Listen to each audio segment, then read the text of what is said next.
Bom dia, estamos aqui ao vivo, mais um evento internacional Leon Trotsky.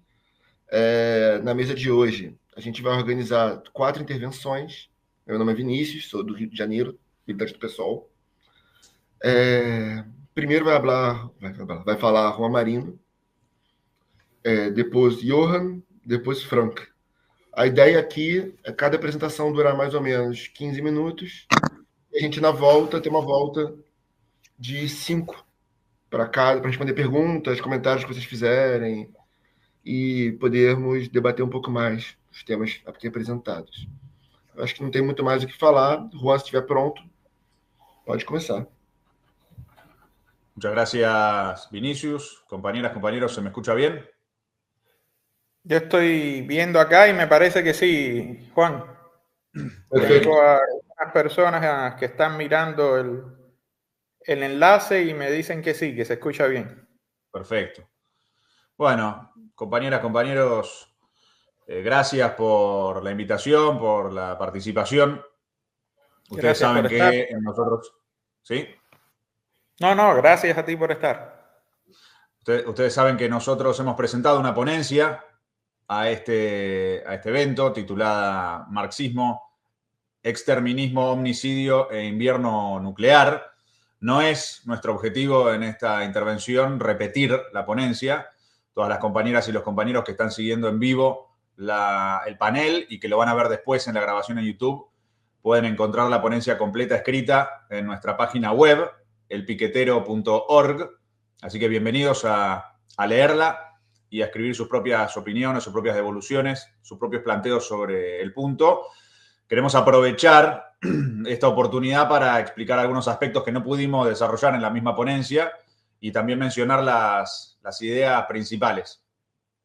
Y lo primero que queríamos señalar, arrancando ya con lo que nos parece más importante, que tiene que encuadrar no solo esta discusión en particular en este panel, sino en general el evento y la discusión entre compañeras y compañeros revolucionarios, trotskistas, militantes, específicamente de América Latina, es la situación de guerra que estamos sufriendo por parte del gobierno de Estados Unidos. Es decir, a nosotros nos parece muy importante que si nos estamos reuniendo hoy, 22 de noviembre, recordemos dos hechos fundamentales.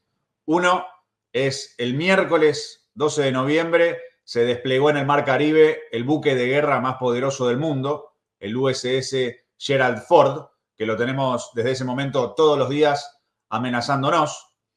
Y dos, eso se encuadró en lo que anunció el gobierno de Estados Unidos el 13 de noviembre, que es esta operación Lanza del Sur, que es una operación comandada por la Cuarta Flota desde el punto de vista operativo en toda la región, que es una decisión estratégica del Pentágono estadounidense y que expresa el despliegue militar más grande de Estados Unidos en la región en décadas. Entonces, desde ese momento, América Latina, el Caribe, el conjunto de nuestra región se encuentra amenazada por parte de la guerra de Estados Unidos, de la guerra imperialista.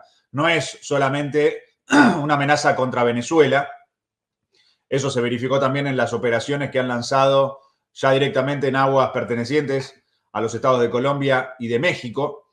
Entonces, como es una agresión de conjunto contra toda la región, corresponde una respuesta política y militante por parte de los revolucionarios latinoamericanos, y creo que eso tiene que encuadrar esta discusión. Si nosotros estamos en una mesa discutiendo para qué nos sirve Trotsky hoy, bueno, Trotsky como comandante y fundador del Ejército Rojo, un ejército que triunfó en la lucha contra 14 ejércitos imperialistas en defensa de la Unión Soviética, un ejército que después aplastó la maquinaria de guerra nazi en la Segunda Guerra Mundial. Bueno, Trotsky nos sirve hoy para ratificar nuestra confianza histórica en la superioridad militar de los pueblos y en su capacidad de derrotar al imperialismo. Si existió la URSS, si existió Vietnam, si existió Cuba también, en Playa Girón, en Bahía de los Cochinos. Bueno, con la bandera roja al frente y con el armamento de obreros y campesinos, América Latina puede y va a triunfar. Y me parece importante que nosotros no caigamos en una situación en la cual se está especulando acerca de cuándo comienza una invasión terrestre, cuándo comienzan los bombardeos en el propio territorio en tierra, y que por el contrario entendamos que ya nos declararon la guerra, que ya comenzaron las operaciones en el mar, operaciones donde Estados Unidos se atribuye para sí el derecho a derribar botes y asesinar personas sin pasar por el acuerdo y el control de los estados que tienen soberanía sobre ese mar, sobre ese territorio marítimo. Que tengamos en claro que esto forma parte de una orientación estratégica del gobierno estadounidense desde que asumió Donald Trump, cuando Donald Trump planteó sus ambiciones anexionistas sobre Canadá, sobre Panamá, sobre el propio México, cambiándole el nombre al Golfo de México por Golfo de América, y que entendamos que esto no es un delirio aislado de Donald Trump, sino que tiene que ver con una situación a nivel mundial. Tenemos en Europa países que están restableciendo el servicio militar obligatorio. Tenemos en Europa gobiernos de esos países imperialistas que hacen girar manuales de instrucción a la población preparándose para la guerra, que en el caso de Francia, la máxima autoridad de las Fuerzas Armadas declara públicamente que este es el último verano en paz, que se tienen que preparar para estar dispuestos a sacrificar a sus propios hijos. Entonces hay preparativos de guerra también por parte de los países que desde Europa integran la OTAN. No es solamente una iniciativa, una ofensiva del imperialismo estadounidense.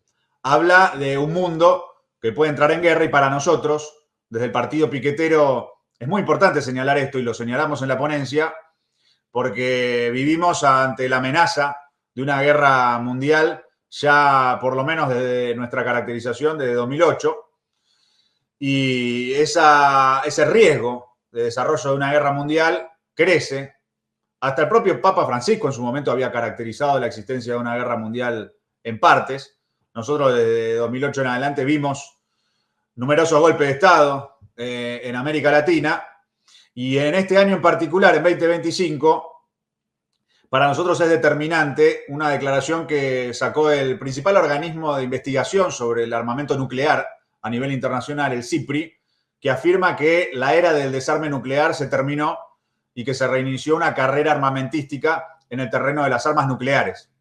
Es decir, que aumenta cualitativamente el riesgo de una agresión nuclear. Y eso es lo que motivó el desarrollo de la ponencia y que se conecta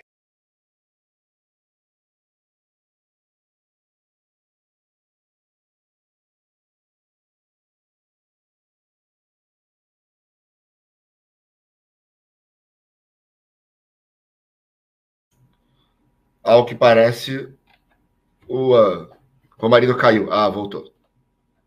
Estoy de vuelta, no sé si se me escucha. Escuchamos. Opa. Ahí Juan? estoy. Estoy sin Acá. imagen, ¿no? Ok, pausei seu tempo, pode voltar. Consigo Muy te bien. ouvir. Estoy solamente con audio y sin imagen. Sin Sem imagen. imagem, sem imagem, só Sin áudio. imagen. Bien. Vamos a ver si puedo reactivar la imagen porque hay algún problema técnico con la plataforma de streaming que estamos utilizando que no me activa la cámara que imagen. estoy probando. Esquisito isso. Un segundo.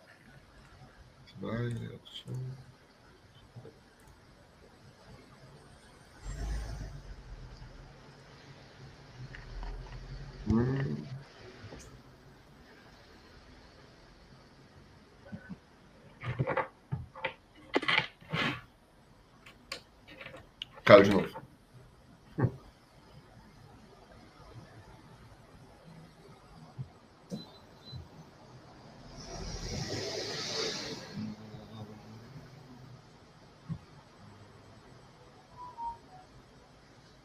Bom, enquanto o Juan tenta voltar aqui para a gente corrigir esse pequeno probleminha técnico.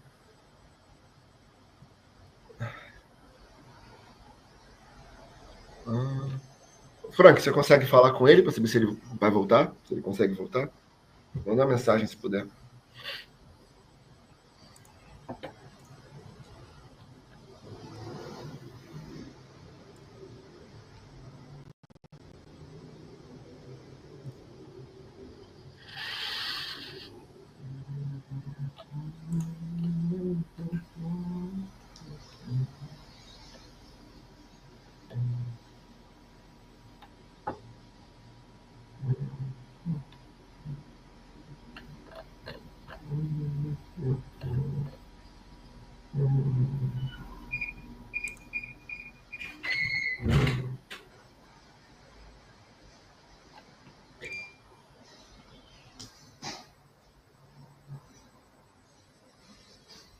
¿Ahí me escuchan?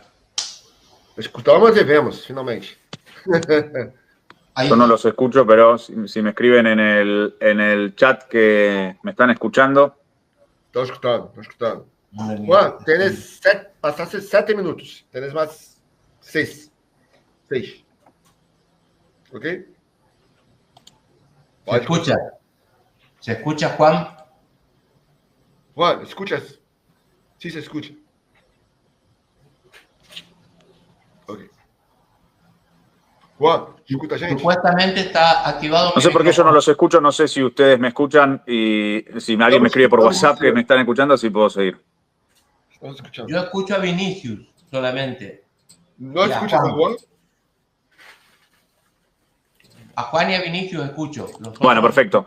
Entonces, en ese sentido, retomando, perdonen, pero hubo algún problema técnico con la plataforma de streaming, retomando lo que les estaba planteando, estamos en una situación bisagra, producto de esta caracterización de que, bueno, hay una caracterización donde el riesgo de agresión nuclear es real, se ha acrecentado cualitativamente. Estamos hablando de que países que integran la OTAN, en primer lugar, y quien la comanda, Estados Unidos y también los países europeos, ya están desplegando, en el caso de Estados Unidos, una guerra en América Latina. La guerra en América Latina de Estados Unidos para nosotros va en línea con la guerra de Trump contra la democracia a nivel interior, es decir, es un régimen político que se prepara para la guerra desarrollando una agresión sin precedentes contra la democracia estadounidense, el propio Trump amenazando con encarcelamientos a diputados, a dirigentes demócratas, en la misma línea con este régimen que ha montado de persecución y expulsión a los inmigrantes con la ICE en Estados Unidos, las deportaciones masivas, situaciones de protoguerra civil en algunos estados estadounidenses, utilizando ya directamente las fuerzas militares en el interior de Estados Unidos como un mecanismo de disciplinamiento de un país que ya está desarrollando un despliegue de guerra inusitado en toda la región. Y conectado con eso, la situación en Europa pone de manifiesto que hay una situación de riesgo de guerra, y de riesgo de guerra donde la caracterización, y esto lo explicamos en la ponencia, que hace la OTAN ya desde 2022 en su concepto estratégico, es que su desafío estratégico es China y que su amenaza directa es Rusia. Por lo cual, ahí hay una doble discusión que nosotros expresamos en la ponencia, que tiene que ver con que nuestra caracterización, una guerra mundial, es una tercera guerra mundial, sería una guerra interimperialismo, sería una guerra donde se debería romper la OTAN y debería estar protagonizada entre los países imperialistas, como fueron las otras dos guerras mundiales, que fueron guerras entre los distintos sectores del imperialismo, entre los distintos países imperialistas, para repartirse el mundo. En nuestra caracterización, si lo que ocurre es una guerra de la OTAN contra China y contra Rusia, es una guerra imperialista, donde la posición correcta a establecer por parte de los revolucionarios de trotskismo es estar contra la OTAN, con Rusia y con China. Y por eso uno de los debates que nosotros queremos plantear es la necesidad de construir un comunismo anti-OTAN. Es decir, discutir cuál es el imperialismo realmente existente para desarrollar una lucha política para enfrentarlo. Y en simultáneo también entender el riesgo que implica el desarrollo de esta guerra. Es decir, si es una guerra, ya sea una guerra intra-OTAN, es decir, una tercera guerra mundial, o una guerra imperialista contra Rusia y China, estamos hablando en todos los casos de una guerra que involucra países nucleares. Y por eso nosotros decimos en la ponencia que tiene que incorporarse al acervo teórico de trotskismo la caracterización y la diferenciación entre los estados que son nucleares y los estados que no son nucleares. Porque de los diversos estudios, tanto de especialistas militares como de científicos, la caracterización que existe acerca de los riesgos que implica el inicio de un ataque nuclear ponen de manifiesto que no existe posibilidad ni de desescalada, ni de escalada, ni que estaríamos estrictamente ante una guerra. Estaríamos ante una situación donde ya el primero que tira la bomba inicia una serie de acontecimientos que derivan en lo que puede ser denominado el invierno nuclear. Hay algunos autores, el invierno nuclear sería básicamente toda una fase histórica de desarrollo de la humanidad donde prácticamente es imposible producir alimentos, donde fallece la gran mayoría de la humanidad. Entonces las posibilidades de subsistencia son prácticamente nulas. Hay otros autores que hablan de otoño nuclear, pero que hablan incluso de que solamente una guerra nuclear entre Pakistán e India, que tienen armas nucleares, bueno, ya tendría consecuencias gravísimas para la capacidad de alimentarse de la población del mundo entero. Esto es importante porque esto no lo pudo ver Trotsky en su momento. Las armas nucleares se utilizaron en Hiroshima y Nagasaki hace 80 años, y a 80 años de los bombardeos en Hiroshima y Nagasaki, para nosotros es importante esta reflexión. Y entonces la ponencia está al servicio de eso. Si ustedes leen nuestra ponencia, nosotros citamos abundante bibliografía para colaborar en el desarrollo de un debate. Queremos abrir un debate. No es que tenemos las respuestas definitivas sobre este punto, sino que para nosotros es importante invitar a la reflexión, a la deliberación y en función de eso a una línea de acción, impulsando movilizaciones y una lucha de masas por el desarme nuclear contra el club genocida de los 9 países que tienen armas nucleares, desarrollar una lucha política dejando en claro que la bandera roja no se puede manchar con la utilización de armas nucleares en un escenario de guerra, que la lucha contra el imperialismo no es utilizando y defendiendo el derecho soberano a tener armas nucleares, sino desplegando una lucha revolucionaria y antiimperialista de masas para derrotar al imperialismo. En ese sentido, para nosotros el ejemplo de Vietnam es muy importante traerlo a colación y llamar a una reflexión entre los revolucionarios del mundo entero. Y en el caso de la región, para nosotros es importante volver a lo que yo decía al principio. ¿Por qué? Porque cuando fue la guerra de Malvinas, la región estuvo muy cerca de sufrir un ataque nuclear. Inglaterra movilizó efectivamente ojivas nucleares. Esto lo confesaron en archivos desclasificados en 2022, que desplegaron ojivas nucleares y que estaban preparados para utilizarlas contra territorio continental latinoamericano. Entonces, en América Latina, la lucha contra el riesgo nuclear es una lucha contra la OTAN.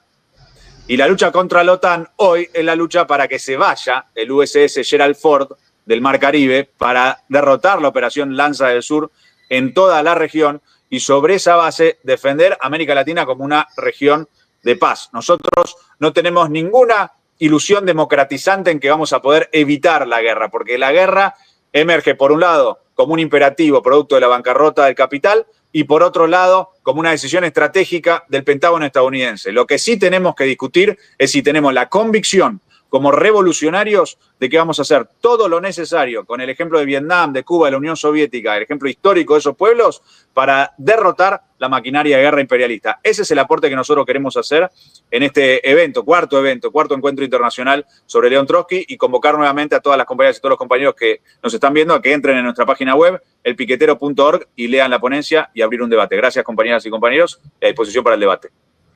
Gracias, Juan. Savas chegou mais tarde, mas na ordem ele seria o primeiro. Então agora a gente vai passar o Savas na frente do Johan. Tudo bem, Johan? Tudo tranquilo? Ok? Savas. Oh.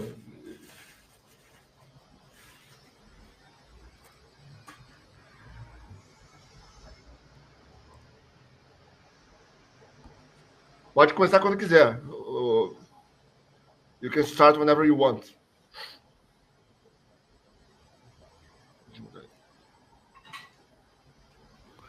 Okay, can you hear me? I can hear you. Saludos desde Grecia. You have 15 minutes. Should I warn you when it's ending by voice or by the chat? Okay, now you can hear me? I can hear you. Thank you. Thank you. Buenos días, saludos desde Atenas, Grecia. I will speak in English, unfortunately. My team is Leon Trotsky and our epoch. Today, the international working class and all oppressed humanity are navigating in uncharted waters. The world is shaken by a perfect storm of a protracted, still insoluble global capitalist crisis, fueling climate catastrophe, social upheavals, popular rebellions, rising of fascism, genocides, as in Gaza, war, imperialist wars in Europe and the Middle East, and preparation for war in the Caribbean, from the Caribbean to the South China Sea. We are at the brink of the abyss of a Third World War. Even the current secretary in the U.S. Trump administration, the Secretary of former called Defense Department, now renamed War Department, cynically, recently, in a meeting in Sarajevo in Bosnia, said that the world finds itself in a 1939 moment. The chaos spread by Trump policies has its own logic. It is the most explosive manifestation, catalyst, and accelerator of the crisis, not just of US, but of global capitalism in its historical decline and strategic impasse. At that dramatic moment of history, against the general confusion and disorientation, we need a compass for a strategic orientation to trace a trajectory for a socialist exit for the masses from the current chaos of a decaying system. Empirical short-term efforts to react and temporarily adapt to sudden changes are insufficient. The necessary revolutionary tactics, organization, and program without a clear revolutionary strategy lead to failure, adaptation, and finally capitulation to the crumbling system. Strategy in revolutionary politics itself arises as an actual practical need and as a mature concept at a specific stage of historical development and the epoch of transition in imperialist epoch. Leon Trotsky, the architect together with Lenin of the greatest revolutionary event of our epoch, the October 17 revolution, shows the vital interconnection between a strategy of revolutionary politics and its material world historical basis, our imperialist epoch. He made that clear in the Third International after Lenin. And to save time, I don't make the full quotation. But the main point is, without an understanding of the nature of the epoch, it cannot be a revolutionary strategy in politics today. And in the epoch of modern imperialism, not as an homogeneous time sequence, but as a process, Trotsky distinguishes a first period which comprises the years 1871 to 1914, or at least 1905, if she writes, of an organic accumulation of contradictions and armed peace. And then the explosion of the First World War, followed by the October Revolution in Russia, the beginning of a world socialist revolution. He says that politics, considered as a mass historical force, always lags behind economics. Thus, while the reign of finance capital and trust monopolies already began towards the end of the 19th century, the new epoch in international politics, which reflects this fact, first begins in world politics with the imperialist war, with October Revolution, and the founding of the Third International. The concept of revolutionary strategy took root only in the post-war years, he says, the post-First World War years. And you can read the whole, to save time, I don't read the whole rather large quotation. It is in the Third International after Lenin, the second part. And I move forward. Without an ever deeper historical materialist understanding of the nature of a transitional epoch like ours, an epoch, and the epoch not as a status quo, but as an ongoing process, without a non-dogmatic, creative, dialectical Marxist theory of modern imperialism, there is no Marxist strategy. Today, with the moment of escalating international imperialist war, the most dangerous manifestation, in our view, is not limited in the right wing or the liberal camps, but also broadly accepted within the international left, is the idea, a regression to a degenerated form of Cauchian approach to imperialism, to see imperialism only as a policy, a geopolitical military policy of expansion, not as a historical stage of capitalist development of the epoch of capitalist decline. For this reason, many people today, I mean, it's very easily, they name imperialism with this country or another country, even sub-imperialism, countries of the third world, I mean, of the global south, like, I don't know, United Arab Emirates or Brazil or South Africa, keeping them, based themselves only in an understanding of imperialism, not as an epoch, but only as an economic category or a politics of expansion. And they quote ad nauseam, even some so-called Leninists, the famous 5 economic characteristics from Lenin's pamphlet on imperialism. Although Lenin himself, he is warning to not limit ourselves dogmatically and in that definition, economic definition, as fixed category. Immediately after the definition, Lenin points out, imperialism can and must be defined differently. If we bear in mind not only the basic purely economic concept to which the above definition is limited, but also the historical place of this stage of capitalism in relation to capitalism in general, or the relation between imperialism and the two main trends in the working class movement, namely the opportunist and the revolutionary trend. Lenin's central approach to imperialism insists to grasp it as an epoch of transition from a decaying, parasitic, rotten, agonizing capitalism, the adjectives are Lenin's, to socialism.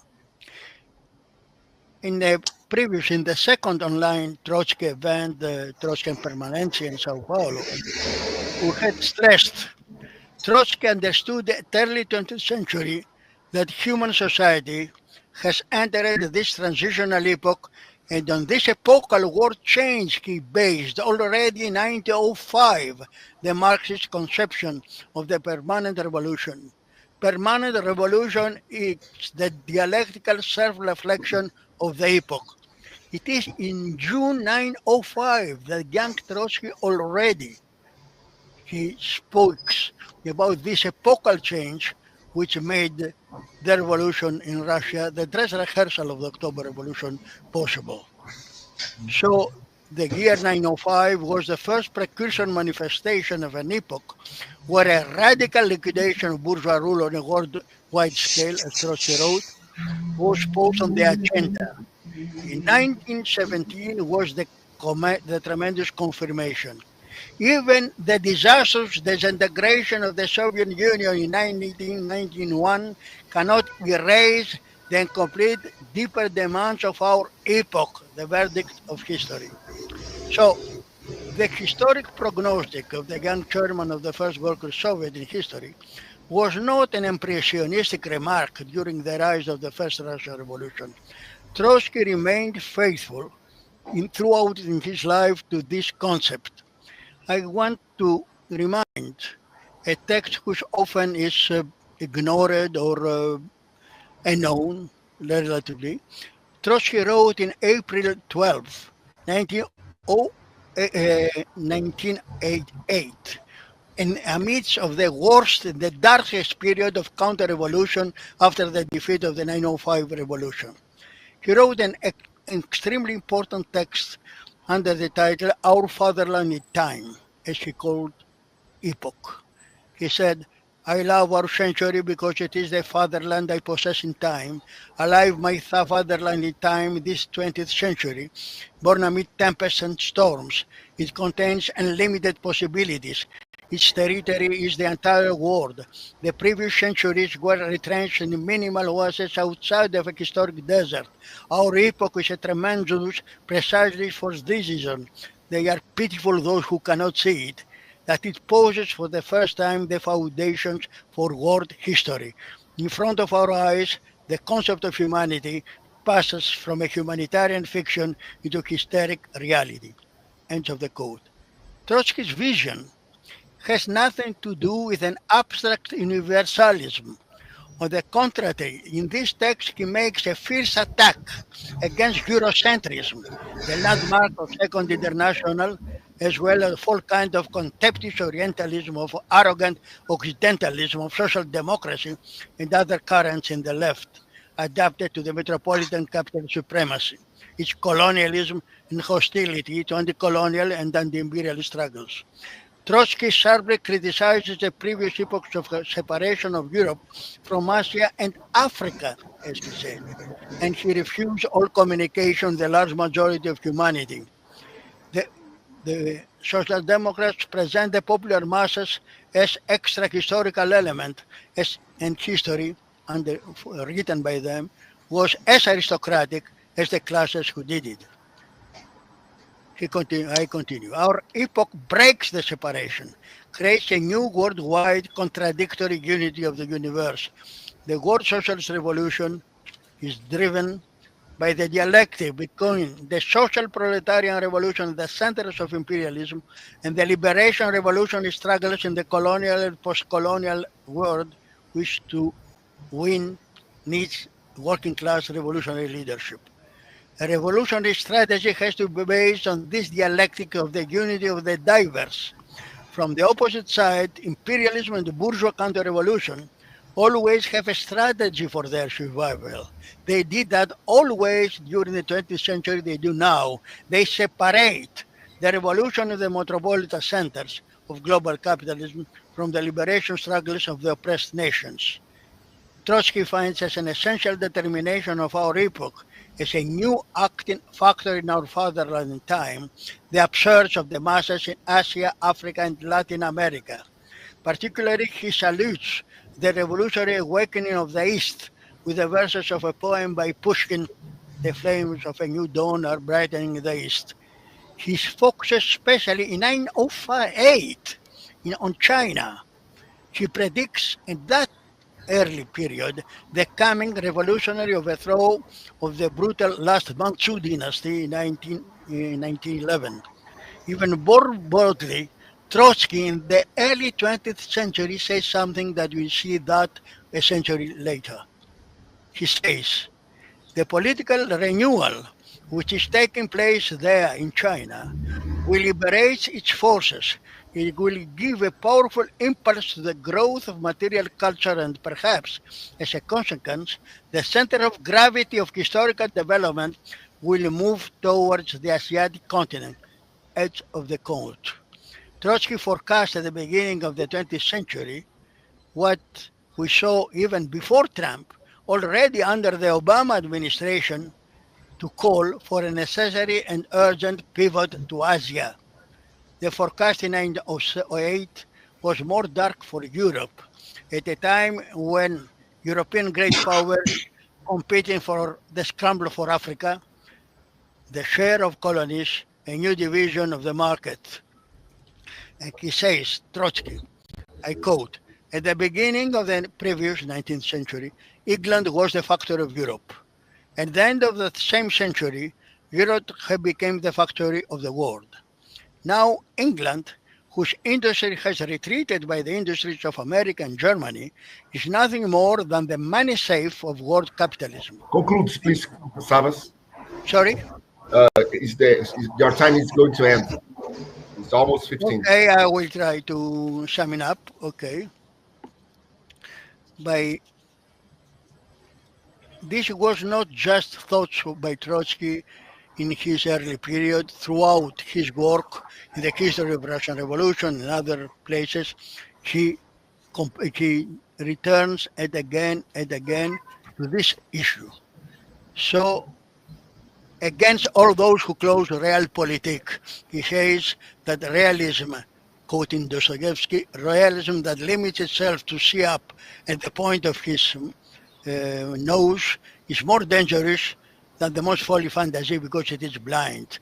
So this is a warning of all of us to not turn to dogmatism, to schematism, to base to our driving forces of our epoch to develop the necessary revolutionary strategy in this transitional epoch without being formally on this line to develop our line to defeat the slide to world war driven by the decay of not only of US but of global capitalism. Thank you for your attention. Thank you, Savas. Gracias. Johan, pode começar quando quiser, cara. Pode começar. Vou avisar pelo chat. Vou avisar pelo chat que falta 5 minutos depois para concluir. Tudo bem? Ok.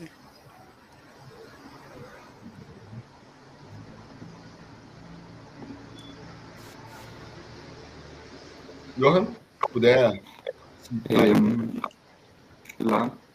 Olá. Por acá tenía una presentación. No sé si ahí se ve.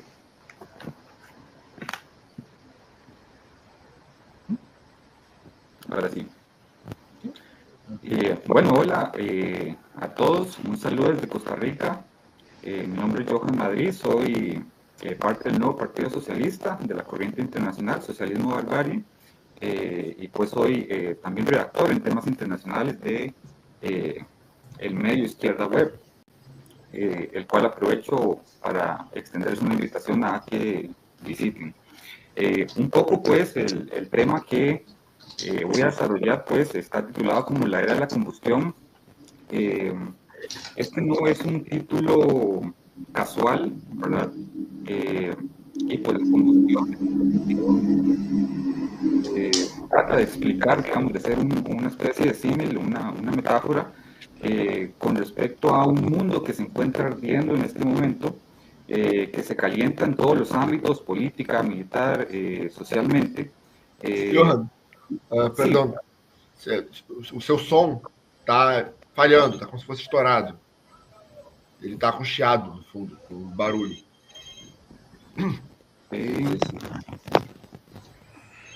Não estava assim mais cedo. Enfim, não sei o que aconteceu. Ele disse que você tem um fone, alguma coisa que possa ajudar. Porque eu não tá conseguindo te ouvir direito. ¿Ahí me escucho mejor? Aqui, melhor. Muito melhor. Ok. Bueno, en este sentido, ¿verdad? La combustión, ¿verdad? Hacemos esta metáfora que les explicaba, ¿verdad? Como una crisis acumulada que se está desarrollando en el mundo, ¿verdad? Entonces, bueno, también tiene un componente, ¿verdad? De los combustibles en algún sentido, ¿verdad? No es el objetivo principal, pero bueno, solo con ver el fracaso de la COP que se está desarrollando en este momento en Brasil, pues nos da también, digamos, un elemento ahí más para el análisis. Entonces, bueno, la exposición un poquito se centraría como en tres grandes ejes, que sería la geopolítica, convertida como un factor determinante o el factor determinante de la situación mundial en este momento. El segundo sería pues la mutación del imperialismo y la dinámica actual del capitalismo. Y el tercero pues sería las implicaciones de la coyuntura actual y las tareas de la izquierda. Entonces un poco entramos con el elemento de la geopolítica que, como les decía, caracterizamos que en este momento es el elemento de análisis que está predominando por sobre la economía y por sobre la lucha de clases.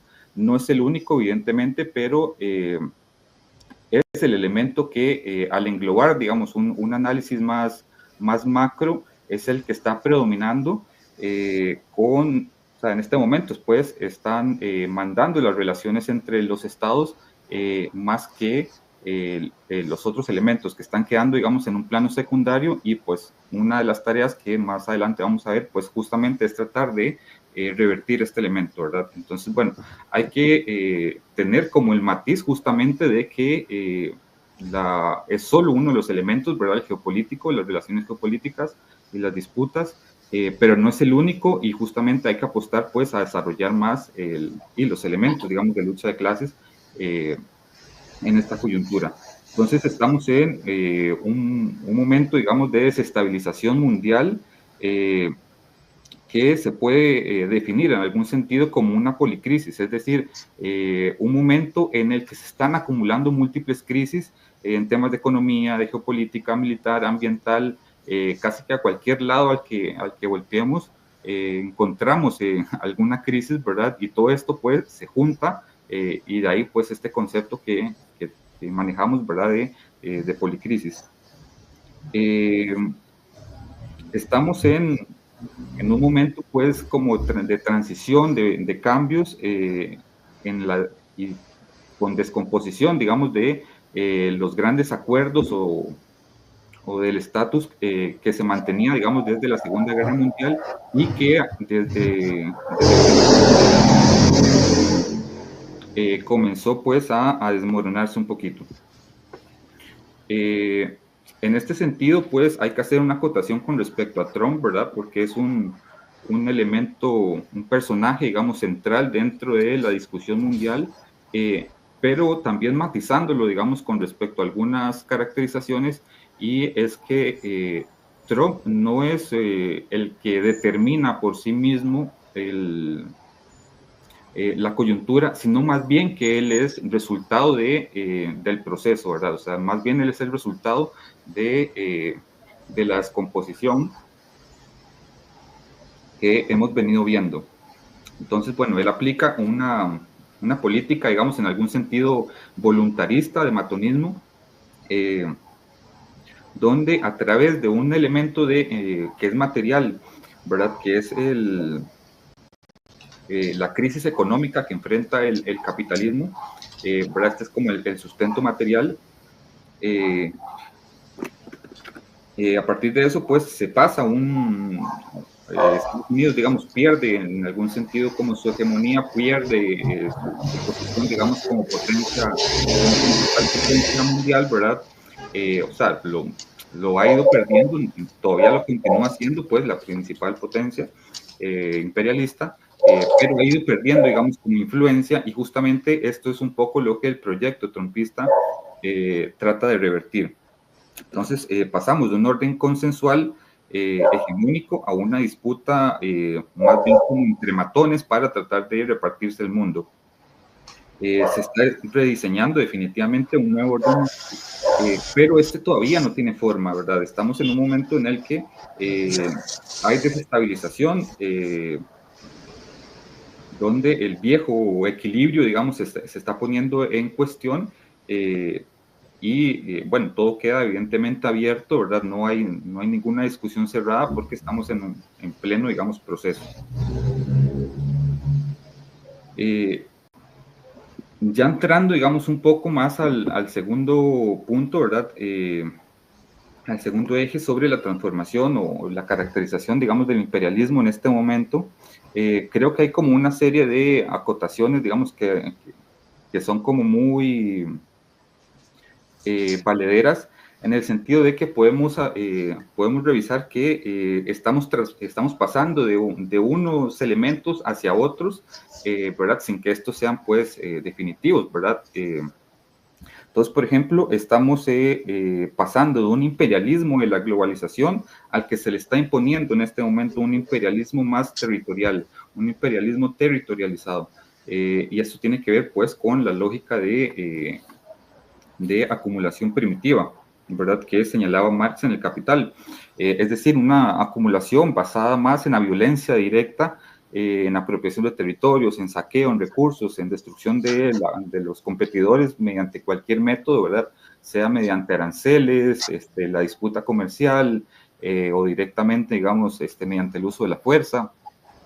En este sentido, pues también vemos entonces un capitalismo que pasa como de donde prima, digamos, el plusvalor relativo a uno al que se impone más el plusvalor absoluto, y esto es evidente, creo que en cualquier parte del mundo, con la precarización de las condiciones laborales, con la uberización de los trabajos, con jornadas, por ejemplo, esta jornada de 13 horas en Grecia, en Costa Rica se está discutiendo jornadas de 12 horas, etcétera. Creo que esta es una dinámica que la podemos atravesar, la podemos ver por todo el mundo. Y pues también un capitalismo que pasa de una acumulación específicamente capitalista y se le impone más bien una acumulación primitiva, ¿verdad? Esta que les decía, donde hay una primacía, digamos, de la violencia, de los métodos violentos. Entonces, adicional a esto, para hacer, digamos, como el entramado más perverso, se acentúa también aparte de la explotación capitalista, ¿verdad? Que es un elemento medular, un elemento central, pero a esto también se le añade, se le agrega la expoliación, ¿verdad? Entonces, los elementos de expoliación en el mundo en este momento van increciendo y son un elemento, digamos, muy relevante a considerar en esta coyuntura. Entonces, ahí, digamos, podemos ir adentrándonos un poco en el tema de lo que para las élites podría estarse definiendo como una especie de capitalismo finito, ¿verdad? Es decir, una fase en la que creen que el pastel económico ya no se expande, ¿verdad? Creen que ya no pueden crecer más, tienen como esta visión donde ya se llegaron como a ciertos límites, ¿verdad? Y sabemos que el capitalismo como tal necesita una constante expansión y si esta es la idea, pues entonces la burguesía, los imperialismos recurren entonces a la depredación. Entonces esto es un cambio significativo con respecto a la coyuntura previa, donde había, digamos, como más matices, donde había unos ciertos modales, digamos, capitalistas, unos ciertos modales imperialistas, y todos estos se van rompiendo un poco más, y vemos más elementos de rapiña para poder mantener pues, las posiciones de cada una de las potencias. Entonces vemos un cambio, como les decía, de un imperialismo desterritorializado, que era el de la globalización, hacia uno más territorializado. Evidentemente no es que la globalización se acabó en este momento, continúa, ¿verdad? Pero hay una combinación, digamos, hay de factores en este momento de transición.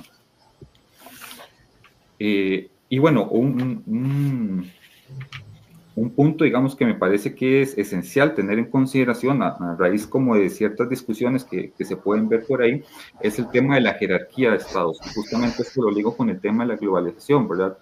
Había como un cierto discurso de que la globalización estaba borrando límites, ¿verdad? Y que este capitalismo sin estados, sin fronteras, etcétera. Y bueno, esto es una mentira. El capitalismo tiene estados, tiene fronteras, y requiere, digamos, de los estados para mantener los pilares de su estructura. Entonces, bueno, es plenamente vigente en este momento la jerarquía, digamos, de estados, ¿verdad? De potencias imperialistas, de potencias subimperialistas, países dependientes, semicolonias, etcétera. Eso está plenamente vigente. Y vamos a apurarle un poquito. Entonces, bueno, esta jerarquía, digamos, se está poniendo en cuestión en este momento y pues esto se dirime por las buenas o por las malas y bueno, evidentemente una potencia imperialista no va a dejar de serlo, no va a ceder su paso, digamos, por las buenas. Entonces, bueno, ya ahí nos adentramos un poquito en lo que sería el tercer eje, donde veamos, digamos, que en este momento hay muchos elementos para poder señalar que hay posibilidades de guerra civil en el mundo. Es un escenario donde estos elementos, tanto de conflictos entre estados como dentro de los países, la polarización social, las crisis institucionales, la erosión de los derechos democráticos, va siendo una acumulación de tensiones, tanto económicas como sociales y políticas, que son un caldo de cultivo, ¿verdad?, para situaciones explosivas. Entonces hay una combinación entre elementos de una polarización que no es hegemónica en este momento, ¿verdad? Porque es una polarización que más bien es excluyente, ¿verdad? Así se define, pues. Y entonces, esto es un elemento muy importante porque al ser una polarización que no es hegemónica, tiene la potencialidad de ser revertible, ¿verdad? De tener reversibilidad. Entonces, y tenemos un péndulo de lucha de clases que si se coloca muy a la derecha, pues puede dar un golpetazo hacia el otro lado y pues ahí está donde tenemos que apostar. Entonces, bueno, ya para ir cerrando, ¿verdad? Un elemento que me parece que es muy, muy relevante para desarrollar, ¿verdad? Que son las tareas de la izquierda.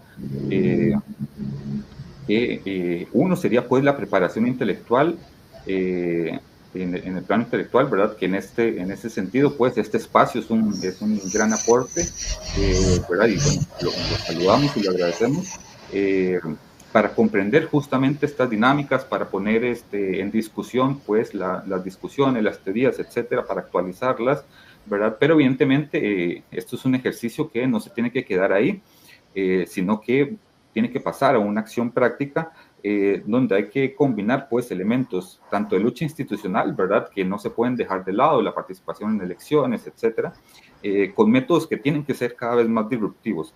Y justamente esta es una palabra que es muy relevante, porque no se puede ser una izquierda light, una izquierda que se queda, digamos, sentada en un parlamento, etcétera, y se ciñe, digamos, a estos aspectos, ¿verdad? Sino que hay que tener irrupción con políticas, con protestas masivas, acciones de denuncia, etcétera. Por ejemplo, un elemento que me parece muy característico, muy ejemplificante de esto, por ejemplo, es en el tema de las protestas en apoyo a Palestina. Si vieron, por ejemplo, el tema de la irrupción de la Vuelta Ciclística a España, es un elemento que, digamos, que le dio la vuelta al mundo a partir de ser algo disruptivo, ¿verdad? Y no necesariamente locoide, ultraizquierdista, ¿verdad? Sino que justamente es como apuntar a estos elementos. Entonces, es un momento, digamos, histórico, donde hay una coyuntura donde el capitalismo global pues entra en una crisis y donde la geopolítica se convierte en un eje central de la inestabilidad del mundo, y pues ahí entra la competencia entre estados y la pérdida de la hegemonía, principalmente de Estados Unidos. Nos da cuenta de un imperialismo que se vuelve más violento y más centrado en una acumulación basada en el saqueo y en la coerción. Entonces, bueno, este es un momento decisivo para la izquierda. Hay que recuperar en algún sentido la audacia política, pero justamente basada, digamos, en análisis profundos de la coyuntura, porque, bueno, la historia está avanzando a pasos agigantados rápidamente en este momento, y no nos podemos quedar rezagados. Y bueno, aprovecho los últimos segunditos para invitarles, pues, a visitar, ¿verdad?, nuestras páginas web, y muchas gracias por el espacio. Sí. Gracias, Johan. Agora es Alejandro. Puedes empezar cuando quieras. Hola, sí, ¿me escuchan? Hola, escuchamos bien. Perfecto, ¿todo bien? ¿Todo bien con el audio? Todo bien, todo bien. Muy bien. Okay. Voy a tratar de ser breve. Recordarán ustedes que Lev Davidovich, yo prefiero llamarlo así porque sabemos que Trotsky era el nombre de uno de sus carceleros. Me baso en este libro, no sé si lo conocen, que se llama Literatura y Revolución de Davidovich, Trotsky, para el análisis que he hecho. Recuerden ustedes que él había dicho que la revolución tiene tres patas: la política, la económica y la cultural. Me voy a limitar, yo soy escritor, a el tema cultural. Han sido brillantes las exposiciones que escuché acerca de geopolítica. No entiendo inglés, así que lo siento a Sabas, pero trataré de leerlo después traducido. Bueno, Lev Davidovich trazó desde su idea de la revolución las tendencias de la acción cultural de lo que llamamos izquierda para apoyar el proceso revolucionario. De nada valdría en este momento, siglo XXI, con una situación geopolítica absolutamente distinta a la del siglo XIX, principios del XX, cuando fue la revolución. De nada valdrían las interpretaciones talmúdicas de los textos de Trotsky, ni las estrictas, ni las literales, ni las interpretaciones integristas del tipo de Talibán, así esto dijo y esto hay que aplicar, porque Trotsky, como todos sabemos, vivió en otro momento en el que las condiciones materiales eran absolutamente distintas. Así que yo pediría que nos ciñamos ahora a las líneas generales que él trazó en este libro excelente que se llama Literatura y Revolución. Lo publicó en Argentina, Ediciones R&R. Es un libro muy interesante porque hace un trazado de la historia, brevemente, de la historia de la Revolución, desde la de 1905 hasta, por supuesto, después la de octubre y todo lo que siguió, y va desgajando algunas características de la función de la cultura dentro. O sea, recordarán ustedes que había inclusive un instituto en Rusia que se llamaba Prolekult. Bueno, va desmigajando en qué podían ayudar o en qué podían facilitar el pasaje de la revolución al socialismo. Retomando todas esas ideas, yo quiero recordarles que la derecha en todo el mundo ha declarado lo que ellos llaman batalla cultural. En eso estamos todos de acuerdo. Lo habrán escuchado 20 veces, 40, en distintos, por boca de distintos de los actores de derecha, ¿no es cierto? ¿Qué significa nada más ni nada menos que monopolizar las ideas políticas fomentando el predominio de una clase dirigente minoritaria fuerte y una masa ciudadana enajenada y disgregada por el marketing y la precarización salarial? Que por allí también mencionaron los amigos, todas estas brillantes ideas de Costa Rica, estaba diciendo, de las 13 horas laborales, todo eso también se está dando vuelta por aquí, no es nada aislado, es evidente que es un método que están aplicando y que es sistemático y es para todo el mundo. Por esta depredación, por la crisis del capitalismo, por todas las cuestiones que ya conocemos. Esta prédica de la precarización salarial y la sociedad enajenada por el marketing antes ejercían desde el púlpito o por la fuerza de las armas. Ahora se ha sofisticado en casi todos los medios de producción sociocultural. Las series de Netflix, la vejentada televisión, las redes sociales, los deportes, la publicidad, todo tiende a la enajenación y alienación del ciudadano convertido en un consumidor que desea, que eternamente desea cosas superfluas que mantengan la ilusión de pertenecer a la aristocracia fantasma que anidan esos ideólogos de derecha. Fundamentalmente creo que tenemos que recuperar a través de la cultura el concepto de clase. Las clases sociales existen, no las inventamos nosotros, pero los medios tratan de desdibujarlas. Les pongo como ejemplo, acá en Argentina, todas las damas, acá del barrio de Recoleta, vivo en Buenos Aires, del barrio norte, de todas las zonas norte, creen que son Mirta Legrand. Mirta Legrand es una conductora que tuvo mucha suerte acá en Argentina, porque como artista no es gran cosa, pero como conductora de televisión ya tiene casi 100 años y sigue conduciendo, y se presenta como la gran dama aristócrata. Pues bien, es hija de una maestra, de un pueblito de Santa Fe, pero hizo como un borrón cuenta nueva con su pasado y ella se presenta como el modelo, directa o indirectamente, ¿no es cierto?, como el modelo de la dama aristocrática, una especie de marquesa de Villa Cañas, sin título, ¿no es cierto?, pero esa es la idea.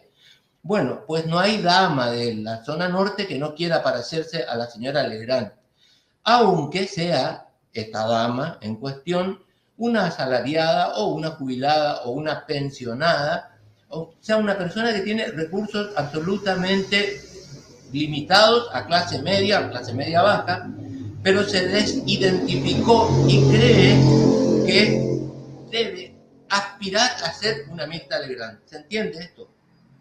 Eso es lo que yo llamo la aristocracia fantasma. Pero la animan mucho los ideólogos de derecha a través de todos esos medios que mencioné antes, ¿no es cierto? Mientras van proponiendo restricciones raciales, sexuales, nacionales, las migraciones, por ejemplo, religiosas, o sea, exclusión y discriminación sirven para mantener una sociedad permanentemente dividida por tensiones internas, que fue lo que el amigo, el compañero ya mencionó también, que además de servir para manejar mejor y dominar mejor, también pueden generar esos gases de combustión que después pueden llevar a una guerra civil, ¿no es cierto? O sea, siempre están esos dos riesgos. pero por sobre todo la desinformación política. Ha generado esta derecha una masa impresionante, nunca vista, de analfabetos y analfabetas políticas. No entienden un carajo de economía, ni de sociedad, ni de política, pero intervienen activamente, sobre todo en las redes sociales, y así tenemos estos desastrosos resultados electorales como tuvimos en la Argentina, donde hemos entronizado a una persona evidentemente desequilibrada mental, como han tenido Brasil cuando atravesó esto con Bolsonaro, y como ha tenido Estados Unidos proponiendo como presidente a esta persona impresentable que se pasa insultando, calumniando, amenazando, esto que el amigo llamaba voluntarismo matonista. Me parece muy bueno el término. Bueno, ¿qué es lo que podemos hacer nosotros desde la izquierda?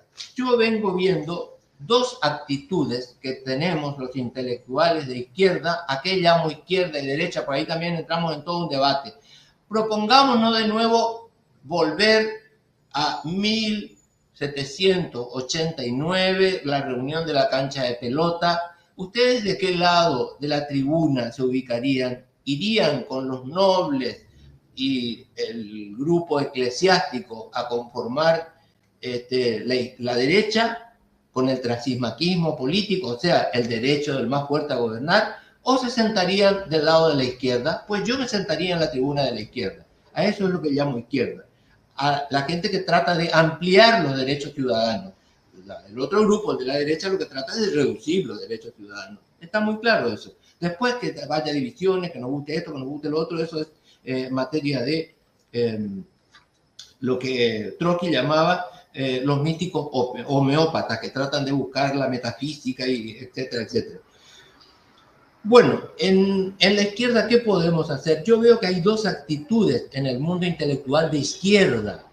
Estoy hablando desde el punto de vista mío. Yo soy escritor, narrador y escribo también teatro. Son dos instrumentos formidables para generar conciencia de clase, porque una vez que estemos ubicados cada uno en la clase que nos corresponde, va a ser más fácil dilucidar el territorio cultural, social y político. Pero mientras estemos con esas aspiraciones aristocráticas, nos estamos mintiendo todos estamos mintiéndonos a nosotros mismos, y no sabemos a la hora de elegir quién nos representa y quién nos va a poder defender. Entonces elegimos actores, gente que es conocida, la payasada de la política que se ha convertido en un circo.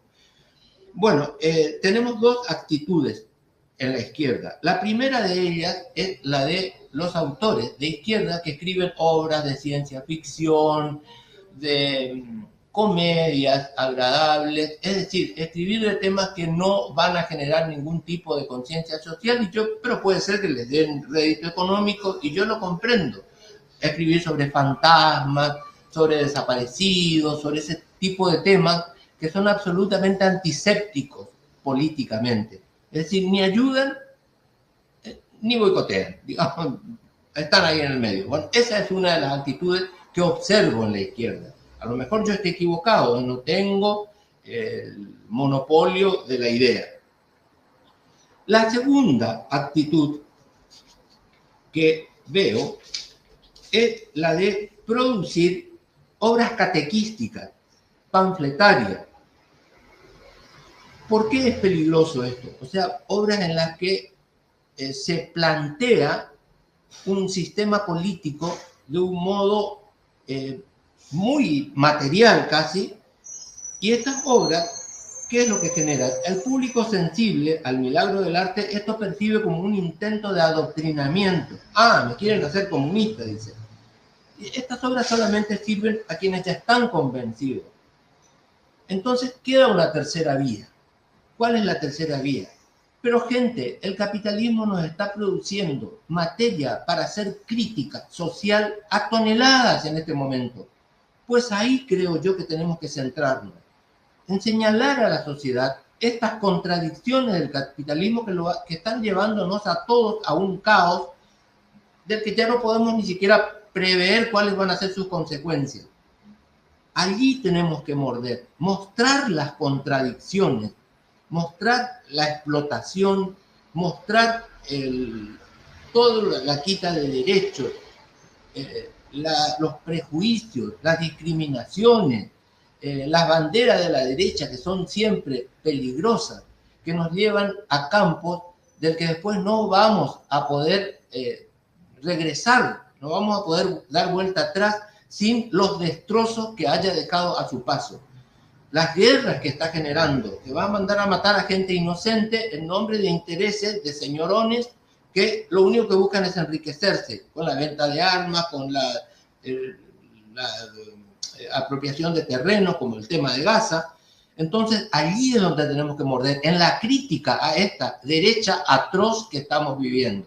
Creo yo que escribir obras inocentes, comedias musicales, obras sobre fantasmas, sobre zombies, qué sé yo, no nos lleva a nada, y tampoco escribir obras políticas que digan viva el socialismo, porque la gente siente esto como una especie de adoctrinamiento, se retira, se retrae y las rechaza.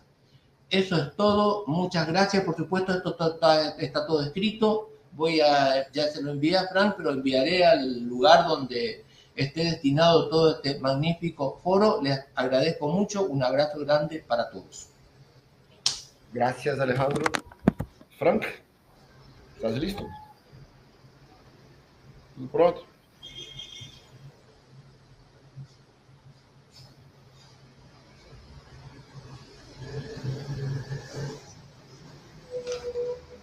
¿Se me escucha?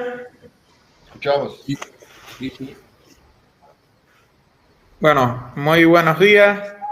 Muchas gracias a quienes están asistiendo de manera online. Muchas gracias a los participantes porque sé que han dedicado tiempo. Van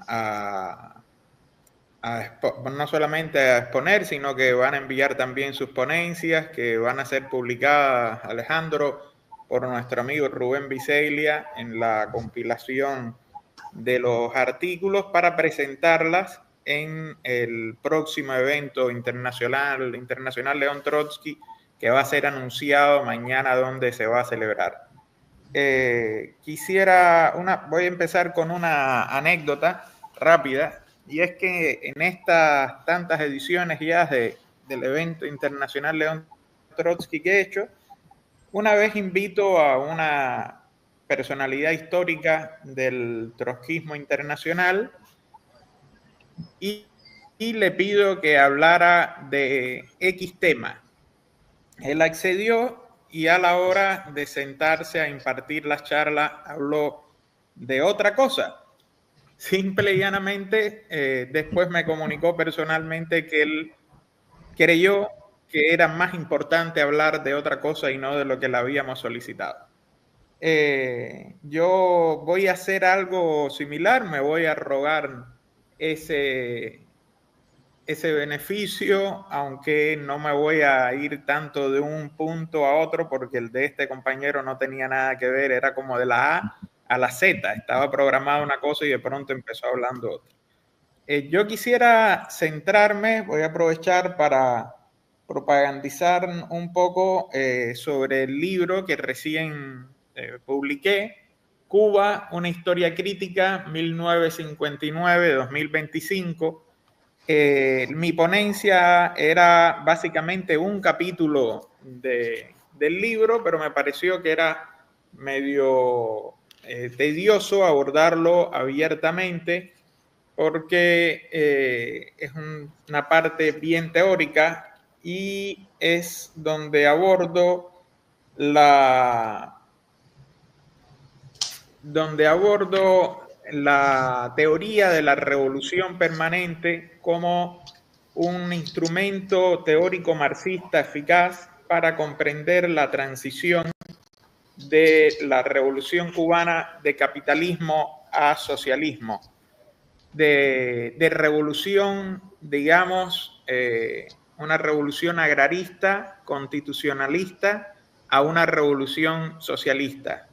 Ayer ya hubo un debate incipiente al respecto.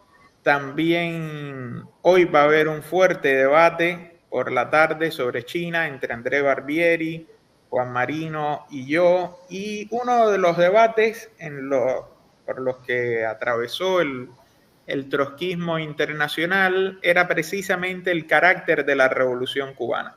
Si la Revolución Cubana era socialista, si no era socialista, incluso antes de empezar aquí en la sala virtual, Juan Marino contaba de polémicas que sostuvo en el año 2009 al respecto dentro del Partido Obrero, cuando militaba en el Partido Obrero, y recordemos que una de los primeros signos de que iba a acontecer una grave escisión dentro del Partido Obrero fue cuando Altamira plantea que la Revolución Cubana había sido pequeño burguesa, y viene una refutación por parte de Guillermo Kane, que, como mismo dice Altamira, en realidad era Altamira versus Altamira, porque Kane estaba echando mano de los primeros postulados de Jorge Altamira, en este caso diciendo que la Revolución Cubana era socialista.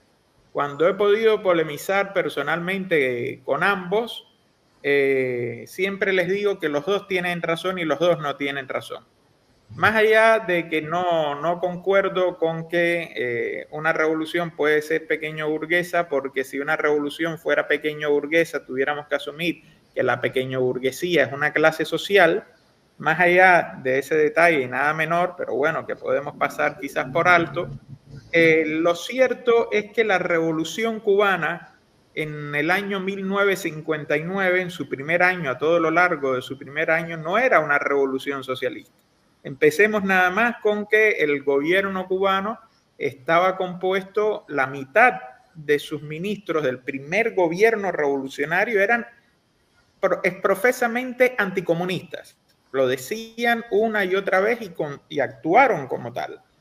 El presidente del primer gobierno revolucionario era un anticomunista confeso, Manuel Urrutia Lleó. El primer ministro designado por Fidel Castro, José Miró Cardona, era tan anticomunista que había sido el abogado defensor de un policía que había asesinado a un dirigente sindical comunista. Fidel Castro, por otra parte, de esto no se habla, pero 5 días después del triunfo de la revolución había llamado a romper relaciones con la Unión Soviética, algo que ni siquiera se atrevió a tanto decir Manuel Urrutia Lleó. Todo esto provocará a que meses después de que se proclame el carácter socialista de la revolución, Fidel se ve obligado a dar explicaciones ante la sociedad de cómo había evolucionado él de posiciones anticomunistas a asumirse marxista-leninista, porque hoy una de las ideas que logró establecer el mismo Fidel Castro es que él siempre fue comunista, pero no lo decía porque podía provocar una reacción más fuerte, más agresiva de Estados Unidos contra la Revolución Cubana. Sin embargo, esto se contradice abiertamente con que él mismo, en pleno proceso revolucionario, en diciembre de 1961, él confiesa que no lo era, que ni siquiera era un revolucionario cabal, utiliza esa frase. Y cuando asalta el Moncán y cuando triunfa la revolución, él entiende que todavía no era un revolucionario cabal. Me parece que es un poco extremo, una crítica un poco extrema por parte del mismo Fidel Castro, pero lo estoy citando, esto lo van a poder encontrar en el libro acá. Hay 10 ejemplares del libro, de hecho, ya en la librería Nicolás Guillén, por si alguien quiere acceder. Ahora, ¿cómo tiene lugar esa transición?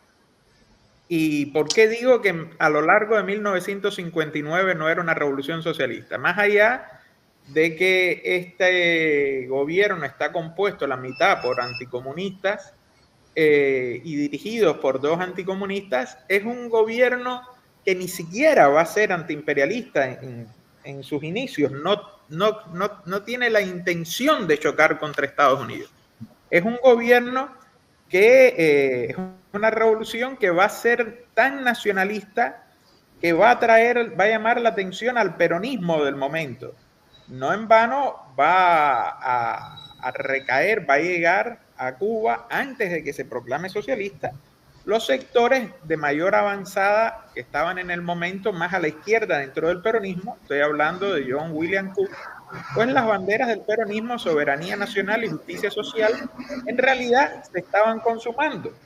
Más adelante, en el año 71, Juan Domingo Perón llegaría a decir que él era tan comunista como Fidel, no porque él era comunista, sino porque Fidel en realidad era justicialista, el nombre que adopta el peronismo en los años 50. Y es que las primeras medidas a lo largo del 59 de la Revolución Cubana eran medidas agraristas, medidas completamente agraristas, hacer una reforma agraria que, a diferencia de otros países que hubiesen tolerado esta reforma agraria, estas medidas de reformas de retorno de la Constitución burguesa del año 40, la burguesía cubana no fue capaz de saber adaptarse a este proceso revolucionario, de saber incluso tomar a su favor esto y así contener a la radicalización de la clase trabajadora. Inicialmente, Fidel Castro pudo haber sido el Perón de Cuba, haber llevado adelante una serie de medidas en las cuales no pensaban socializar ni nacionalizar los principales medios de producción. Todavía en mayo de 1960, aquí lo cito también en el libro, Fidel está orgulloso, lo dice así, de que esta es una revolución cautelosa. Ahí están los bancos, ahí están las principales empresas yanquis. No se había nacionalizado en 1 año y 5 meses ningún banco privado, no se había tocado las empresas estadounidenses. Entonces estamos viendo que cómo se puede pasar. Estamos viendo cómo hay un tránsito de una revolución que se va a ir radicalizando. Es un partido que además no es un partido comunista quien está dirigiendo, sino que es el movimiento 26 de julio, que va saliendo del gobierno, el ala derechista, por el hecho de que se empiezan a oponer por las armas a la reforma agraria. Y de pronto Fidel Castro y la dirección más radicalizada, Che Guevara, Raúl Castro, que ellos dos eran comunistas, se van dando cuenta de quién tienen el apoyo. De los comunistas estalinistas, es decir, del Partido Socialista Popular, tienen el apoyo del sector político del Directorio Revolucionario 13 de marzo, más radicalizado, también a la izquierda, y tienen el gran apoyo de las mayorías populares, el gran apoyo de la clase trabajadora, del campesinado, y no hacen un cambio inconsecuente, no hacen un cambio incoherente. Ellos lo que están decididos a llevar adelante la revolución. Aquí es donde entra la revolución permanente de León Trotsky. Nace un partido independiente de la clase trabajadora sin ser marxista. Es un partido que es un partido que no responde a la burguesía, sino que responde a los intereses del campesinado, que responde a los intereses de la clase trabajadora, y va a dar paso entonces a una dictadura democrática popular. ¿En qué sentido? De que no podemos hablar en el año 60 de una dictadura del proletariado, porque no es el proletariado quien está en el poder, es una vanguardia política que está representando los intereses del proletariado, que tampoco es marxista, pero debido a la radicalización de la lucha contra los terratenientes y contra la burguesía, la misma burguesía está saliendo del poder y deja de tener el poder político. Esto es algo que prevé Lenin y Trotsky desde los años 20. Es algo que insiste Trotsky con la teoría de la revolución permanente. Y claro que era muy difícil de comprenderlo, y yo veo que todavía es difícil de comprender cómo va sucediendo esa transición. Y entonces considero, y me parece evidente, que es un error calificar a la revolución cubana, decir la revolución cubana era socialista, la revolución cubana no era socialista, porque en realidad la revolución cubana es un proceso mucho más complejo. Sí, la revolución cubana termina siendo socialista, pero ¿qué es lo que complejiza el asunto? Pongamos el ejemplo de la Revolución Rusa. La Revolución Rusa empieza siendo en febrero de 1917 una revolución burguesa, una revolución que depone al zar, que pone un gobierno provisional, pero la revolución rusa en octubre del 17 viene con un golpe, un alzamiento de soldados y obreros y anuncia abiertamente la revolución socialista. Es decir, hay un corte histórico, un corte en la dirección política. Kerensky es expulsado, cae el gobierno provisional y se dice, bueno, a partir de ahora somos los bolches los que vamos a llevar adelante una revolución socialista. Ese corte de manera tan radical no lo vamos a ver en la revolución cubana. Es una transición gradual donde el mismo líder que a 5 días de triunfar la revolución está diciendo vamos a romper relaciones con la Unión Soviética porque es una dictadura, nosotros no somos comunistas, aquí el comunismo no tiene nada que ver, ese mismo líder con buena parte de sus compañeros va a anunciar 2 años y 3 meses después que la revolución es socialista. Entonces, este es un proceso que hasta ese momento era muy complicado y es un proceso que evidentemente ayer el profesor Ángel Estigarribia dio una muy controversial y excelente charla sobre que trascendió más allá del tema. El tema era la revolución de 1905, pero llegó a ese punto, sí, me queda un minuto, ya termino, Vinicius, pero evidentemente tras el colapso de la Unión Soviética hubo también un colapso del marxismo como lo teníamos entendido a ese momento. Y eso porque la caída de la Unión Soviética no fue la desaparición de un Estado, sino que fue la crisis de grandes paradigmas políticos. Y se habían establecido lógicas rígidas que después ha costado mucho trabajo refundarlo. Entonces muchas veces tomo como punto de partida el debate Altamira-Guillermo Kane, que yo digo que siempre es Altamira versus Altamira, pero en realidad era para introducir esto y bueno, otra vez regreso con la propaganda. El compañero Ezequiel tiene 10 ejemplares de este libro ahí en la librería, así que pueden adquirirlo. Muchísimas gracias, muchas gracias a todos quienes están asistiendo de manera virtual y a quienes están asistindo também de maneira presencial na livraria. Bom, companheiros, não peguei nenhuma pergunta no chat até agora, então não acredito. Na verdade, a gente faz uma volta com 5 minutos cada. A minha única dúvida é se a gente mantém a ordem das apresentações, ou seja, Juan, Savas, Johan, Ale e Frank. Tudo certo? Então, Juan, 5 minutos. Espera, un momentico, Vinicio. Fala conmigo. Fala. Un momento. Déjame preguntar a la librería, porque desde la librería, desde la sede física, se está proyectando esto y a lo mejor ahí hay preguntas. Déjame hacer una llamada. Boa. Porque imagino que dentro del público que está asistiendo de manera presencial es posible que ya haya preguntas. Me extraña que nuestros compañeros troscos no estén haciendo preguntas. Buenas, Oriana. ¿Hay alguna pregunta entre los asistentes que están ahí? No hay. De hecho, ahora vamos a arrancar con la presentación del señor Sebastián de Brasil, porque él tiene un viaje pautado y él tenía entendido que la de él era a las 9. De Brasil, no, pero la mesa otra no empieza hasta las 11:30. Y sí, pero él se tiene que ir porque tiene un avión, porque él tenía entendido que su presentación era a las 9. Pero si es que está en el programa bien claro que es a las 11:30. Bueno, sí. Bueno. Está bien que que empiece Juan Marino. Empieza Juan Marino y córtame un momentico el audio. Chegamos a consensos no trotskismo mundial. Espérate un momentico, Oriana, espérate un momentico. Córtame el audio que empiece Juan Marino. Dale. Córtame el audio, que empiece Juan Marino. Bueno, compañeras, compañeros, ¿se escucha bien? Bien. Perfecto. Bueno, compañeros.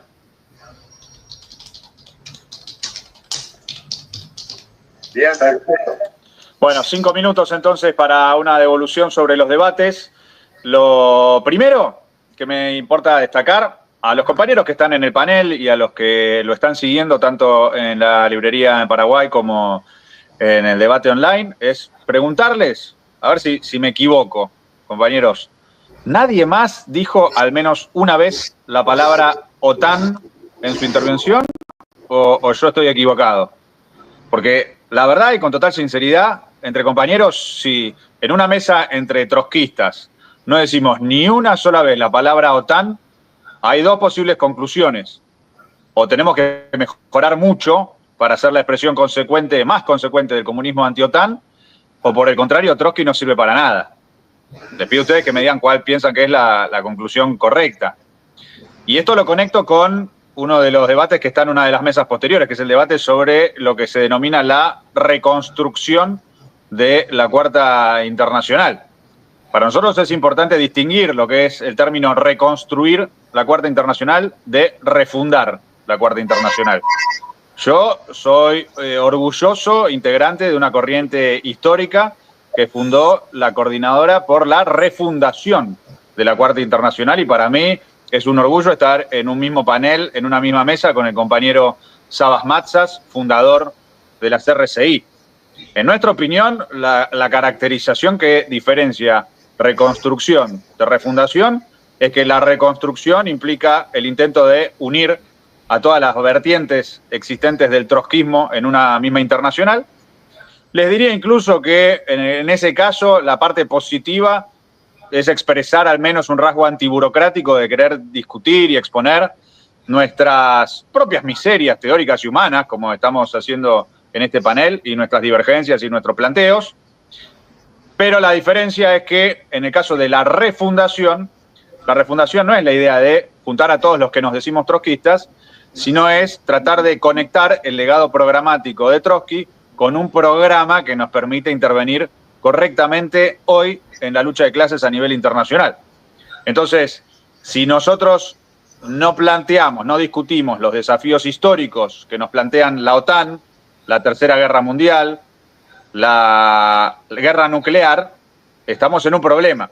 Por eso, ahí tengo dos propuestas. Por un lado, a todas las compañeras y a todos los compañeros que están mirando, sepan lo que decía Frank, que a las 4 tenemos un panel importante para discutir el carácter de China en la situación mundial hoy. Me parece que lo que planteó el compañero Sabas es un gran aporte contra los que dicen que China es imperialismo, por un análisis de lista de almacenero interpretando incorrectamente los 5 puntos de Lenin en el imperialismo, la fase superior del capitalismo, que el análisis de Sabas del imperialismo como época de transición mundial es el punto de partida para refundar y no reconstruir la cuarta. Eso es la primera propuesta, ir y participar del panel de las 4 de la tarde sobre China. La segunda propuesta es que en el próximo encuentro internacional haya al menos uno de los paneles que en su título contenga al menos una vez la palabra OTAN. Así podemos discutir el desafío de lucha política y programática y revolucionaria contra la OTAN. Y en tercer lugar, plantearles, bueno, para nosotros es muy importante la discusión, como les decía, programática sobre qué tenemos que hacer hoy, cuáles son los desafíos actuales en la situación mundial hoy. En ese sentido, reitero lo que planteamos en nuestra ponencia, que son estas 3 propuestas, que básicamente estas 3 propuestas que hacemos nosotros en nuestra ponencia, que las quiero leer muy brevemente para colocarlas en el debate. 1, impulsar movilizaciones, huelgas y acciones de masa por el desarme nuclear inmediato del club genocida de 9 países y no reivindicar para nadie, ni propios ni ajenos, un supuesto derecho nacional a tener armas nucleares. 2, plantear cambiar las doctrinas nucleares, y esto es un llamamiento a todos los países, especialmente a los países oprimidos por el imperialismo, a todo. Termino entonces. Y la tercera propuesta es los 3 puntos de la ponencia, las pueden leer, es un llamamiento a todos los partidos políticos, especialmente a los que se llaman obreros, de trabajadores, socialistas o comunistas, que es cambiar las doctrinas nucleares y comprometerse constitucionalmente a no manchar el trapo rojo con las armas nucleares. 3, avanzar con el objetivo estratégico de nuestro propio desarme nuclear, pero también nosotros tenemos que apostar a tomar el poder, establecer la dictadura del proletariado, y en ese sentido parte de nuestro programa tiene que incluir ese planteo, y también es un planteo dirigido a todos los gobiernos y a los estados en los cuales desarrollamos una militancia revolucionaria. Y finalmente una consigna muy clara, decir que hoy tenemos a la OTAN amenazándonos, invadiendo literalmente las Islas Malvinas, que están ocupadas militarmente por la OTAN.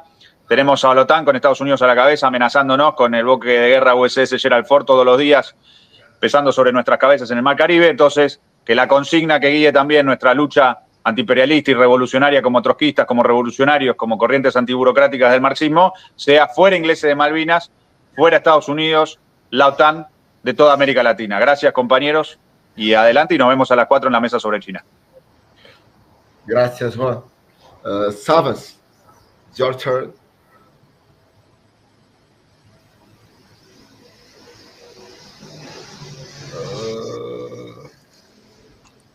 Okay. Okay. You hear me? Okay, thank you. It was very interesting, the whole panel, I think, and that shows the immaturity among revolutionaries to see for non-dogmatic, non-fixed definitions in a very fluid situation, in turbulent situation, in uncharted waters in which we found ourselves. So the one thing that I want to, and there are many things that I want to ask and discuss with the comrades. I hope that we can continue the discussion either by emails or by another, in the next encuentro, of course, next year. But for me, I want to insist again the following thing, that imperialism, unfortunately, in the confusion which reigns in the international left, including the Trotskyists, the so who call themselves Trotskyists, it is considered mainly as policy. There is a regression back to a social democratic Cauchian analysis, which leads to an equidistant, so-called equidistant neutrality. Everybody is imperialist, we are against everybody, so we keep our distance. It's just an abstract propaganda about socialism.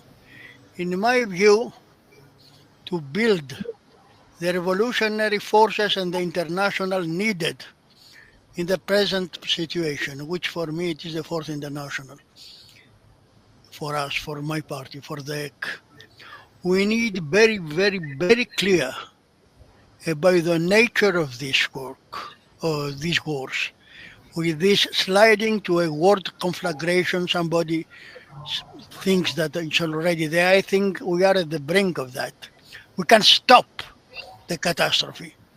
But to stop the catastrophe, we have to be very clear which stand we take in which side of the history at that moment.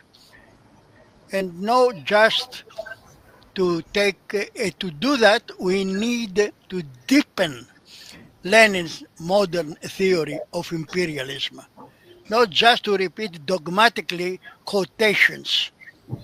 We are in a more advanced stage of decay than what in the beginning of the imperialist epoch was analyzed by Lenin or Trotsky or others. We are 1 century later. We are not in another epoch, in another point of a transition. For this reason, that I will finish. To have this transition, we need to rearm ourselves theoretically to understand what is transition. Without understanding that in a dialectical materialist way, we cannot understand the permanent revolution itself. We cannot understand the complexities of transition, including in Cuba. For example, myself, I'm very much interested to read more carefully what Frank presented here and have his book at some point. because I think are not just abstract theoretical discussions, have urgent, immediate political needs. I am in a party, in a movement in Greece. We are in the middle of two wars, the war in Ukraine, the war in the Middle East and the Gaza. And our right-wing government is really the weapon in the hands of imperialism. We cannot say, okay, or everybody is bad. I mean, like the Stalinist part of Greece in that moment. We take the most rubbish and equidistant position as others in Europe who are completely adapted to OTAN, to NATO. I think theory, it is necessary. And in relation to the Fourth International, as Comrade Juan referred, and our party and myself, we passed through all the traumatic splits and turbulence of the history of the Fourth International after Trotsky. So I can just repeat the position that our party has. We think that 1938 was right. The foundation of the Fourth International by Trotsky and his comrades was necessary, justified, vindicated because there was a revolutionary upsurge after the Second World War, but is historically uncompleted. We are not for the Fifth International, or I don't know, reconstruct an international around a big Trotsky sect, other small satellites around it. We need to go forward boldly to complete the work that started in 1938. And we need theory, not dogmas. I mean, what we learned from Trotsky, Lenin, or Marx, it is the only orthodox Marxism is the heretical Marxism. Thank you. Gracias. Thank you, Savas. Now is Johan. Agora, Johan.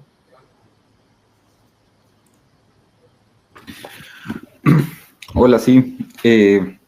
Bueno, no, muy interesante la discusión, ¿verdad? Me parece que hay que avanzar justamente en esfuerzos de hacer una lectura de Trotsky, no dogmática, no como recetario, ¿verdad? Y justamente en algún sentido esos son como algunos de los aportes que hay por acá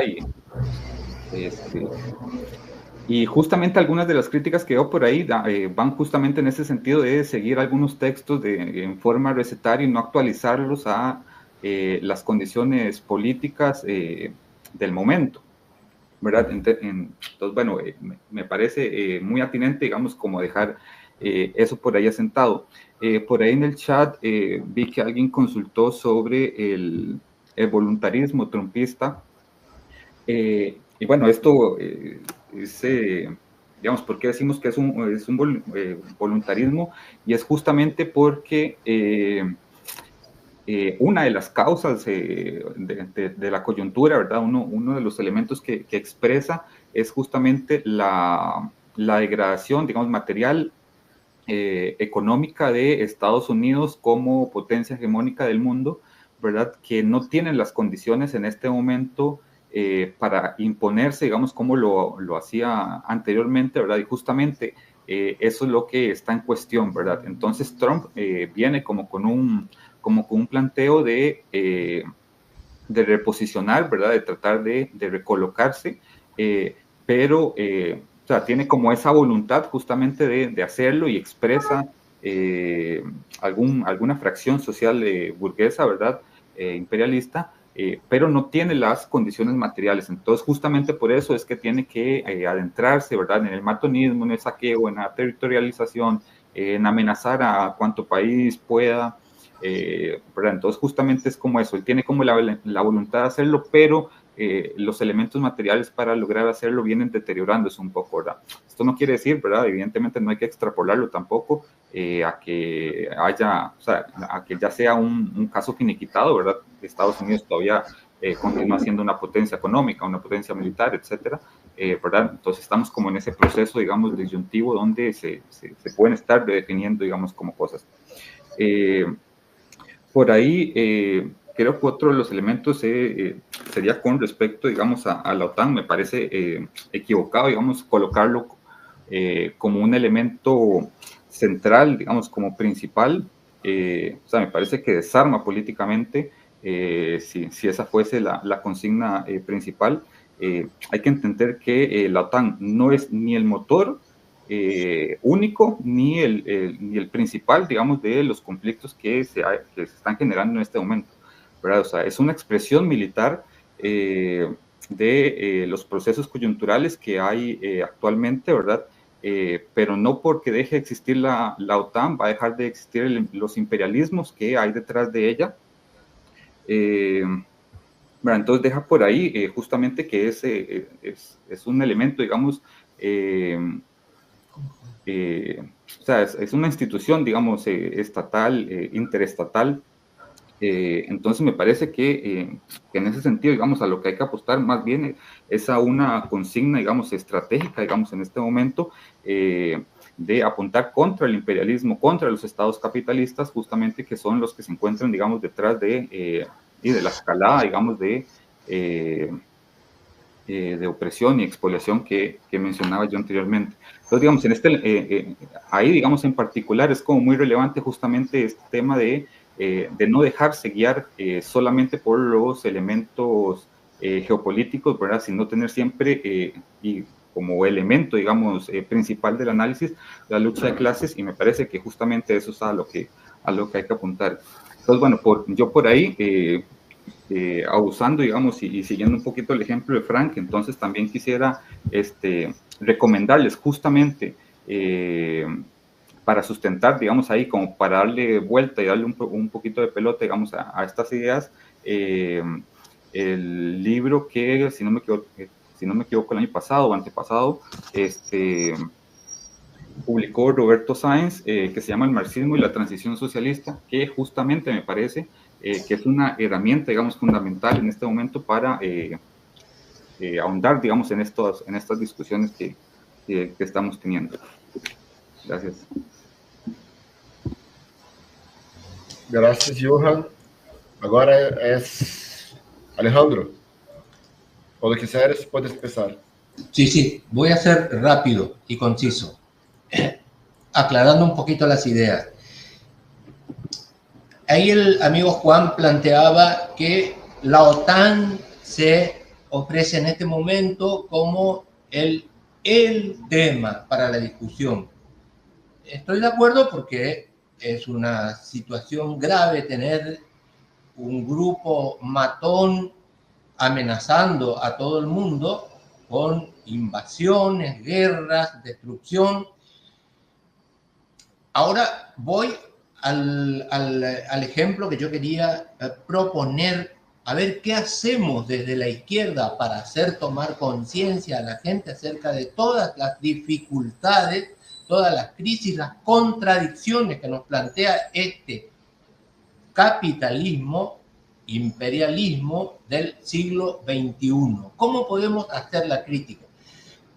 Me refiero y pongo como ejemplo algo que yo ya hice. No estoy predicando algo teórico para que hagan los demás. Yo ya lo he hecho. Los 3 libros de teatro que escribí se llaman Teatro Político 1, Teatro Político 2 y Teatro Político 3. Vamos a la OTAN. En Teatro Político 3, que lo publicó Eudeva, la editorial universitaria de Buenos Aires, hay una obra que se llama La novia del cielo. Esa obra se desarrolla durante la Guerra Civil Española. 2 modistas en un pueblo perdido de Asturias empiezan a conversar, porque en ese momento la guerra está tronando afuera de su casa, está destruyendo su pueblo, está destruyendo todo. Empiezan a discutir. La mayor, que es la que tiene más claridad de ideas, porque había sido anarquista en algún momento, explica a la hermana menor, estamos hablando de 2 modistas, imagínense que se pusieran a conversar sobre la OTAN, 2 modistas en el año 1939, sería absolutamente absurdo. Pero sí hablan acerca de la estrategia que tiene la derecha para armar a un grupo, el ejército, armar, digamos, manejar armas, conocer el manejo de armas, conocer el entrenamiento militar, para reprimir cualquier tipo de expresión que escape a sus intereses. Ahí está lo que yo les digo, que no es necesario hablar ni de que somos esto ni de lo otro, pero sí señalar las estrategias que tiene la derecha en todo el mundo, porque siempre repite las mismas. La derecha nunca se ha caracterizado por ser muy lúcida intelectualmente, tiene 4 o 5 ideas y esas 4 o 5 ideas sistemáticamente las aplica en todo el mundo. Domina al más fuerte por este medio, por este otro medio, por este otro medio. Nosotros tenemos la manija económica, la manija militar, la manija de las armas y tenemos resuelta la situación, al que le guste bien y al que no, mala suerte. Ese es el razonamiento de la derecha. Eso es lo que se critica en la obra. Yo creo que si una persona entró al teatro y sale pensando, diciendo, che, pero fíjate que parece que tiene razón, ¿eh? Hace tanto tiempo, ¿cuántos golpes militares tuvimos en Latinoamérica? ¿Cuánto sufrimos cada vez que nos impusieron ideas y que nos recortaron derechos? Yo creo que con eso ya tenemos ganada una buena escaramuza en la batalla cultural. A eso apunto, que las obras tienen que tratar de producirnos lucidez intelectual para saber en primer lugar en qué clase estamos realmente nosotros, no imaginariamente o aspiracionalmente. Yo quiero ser Mirta Legrand. No soy Mirta Legrand. Es una señora de Barrio Norte que vive de un salario. Esa es la realidad. Y hay alguien que viene a quitarme derechos, tengo que tratar de ver de qué manera lo neutralizo. Tenemos el mecanismo democrático. No olvidemos que Grecia educó a todo su pueblo en la democracia a través del teatro. El teatro es un elemento fundamental para producir ese cambio, ese clic en el individuo, porque tenemos que empezar por las conciencias. Si la conciencia no cambia, todo el resto es chuchería. Muchas gracias. Espero que poder leer todas las ponencias de ustedes después cuando estén en una página web o en el libro que va a publicar el Pato Viseguir. Gracias. Gracias, Ale. Frank, agora com você para terminar, meu querido.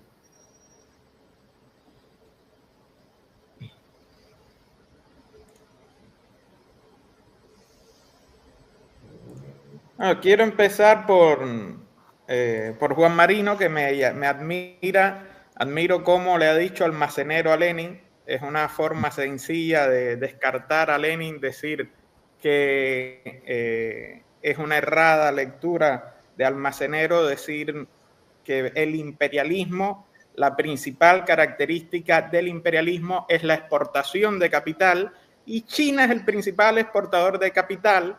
Lo dice hasta el debunker, pero bueno, Juan Marino ha hecho alianza aquí con el peronismo, forma parte de la bancada peronista y se ve tanto obligado como coherente con ese discurso ultra chauvinista de apoyar una de las dos potencias imperialistas, de los dos bandos imperialistas. El chauvinismo no puede hacer otra cosa.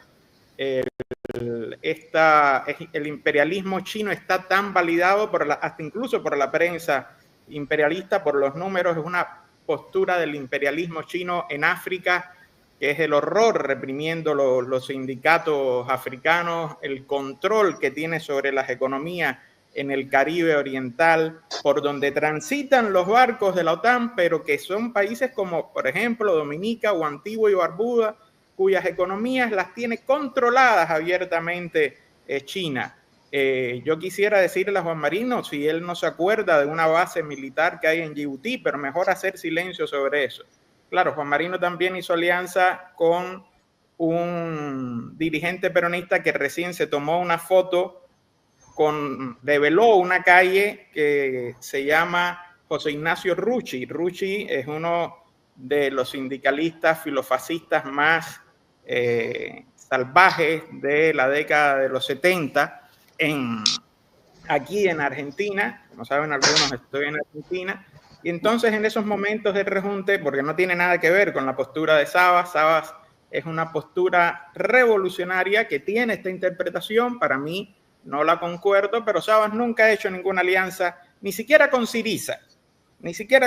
Imagínense venir a comparar lo uno con lo otro. Entonces es una postura muy facilonga, como lo que hizo Kautsky, que decía que lo de Lenin era un extremismo, ¿cómo comparar el imperialismo alemán con el imperialismo francés? Como no, Alemania es la agredida, están agrediendo, que no sé qué, todo aquel chachareo que hacía el kautskyismo y que bueno, lo vemos repetido en Juan Marino perfectamente.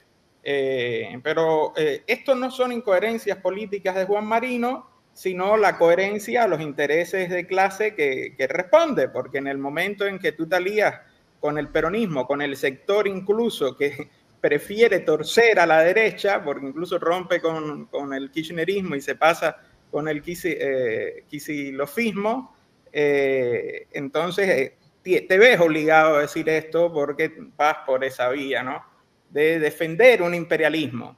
Incluso es un poco, hasta yo diría que reaccionaria y conciliadora, la idea de luchar completamente contra el rearme nuclear, porque sí, ok, todos los estados burgueses hoy, todos los estados que existen a nivel internacional son burgueses, salvo algunas que otras excepciones muy pequeñas. Pero compañeros, Juan Marino, si triunfa una revolución, no tenemos derechos a armarnos, o también tenemos que ir predicando la paz y la conciliación mundial, diciéndole a los chinos, ay, disculpen, no podemos tener un arma nuclear, pero ustedes sí, no la tengan. Entonces nosotros mejor no nos armamos, esperamos a ganar unos votos, pasar al Parlamento, ¿no? Qué bien, en la vía parlamentaria vamos todos bien y después vamos viendo un corte de ruta, pero hacemos alianza con los otros.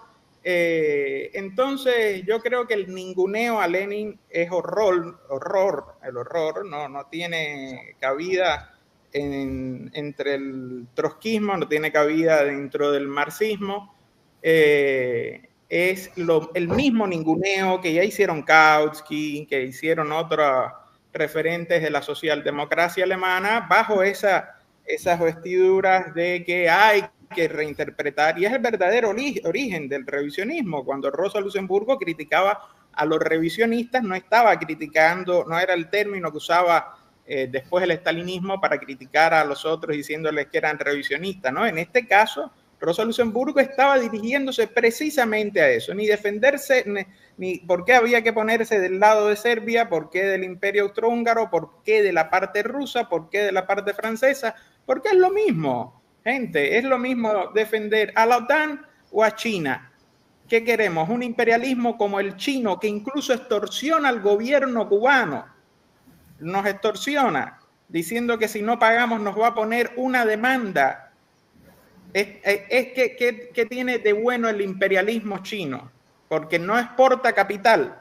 Un país donde el 92% de las empresas son privadas, que el 62% responde de los medios de producción son privados, que reprime abiertamente a la clase trabajadora. Y hay que defender eso porque tiene un trapo rojo, porque tiene una hoja en martillo. Bueno, mira, ¿cómo se llamaba el partido de Lenin? Partido Obrero Socialdemócrata Ruso. Y tuvo que romper Lenin y fundar el Partido Comunista Bolchevique.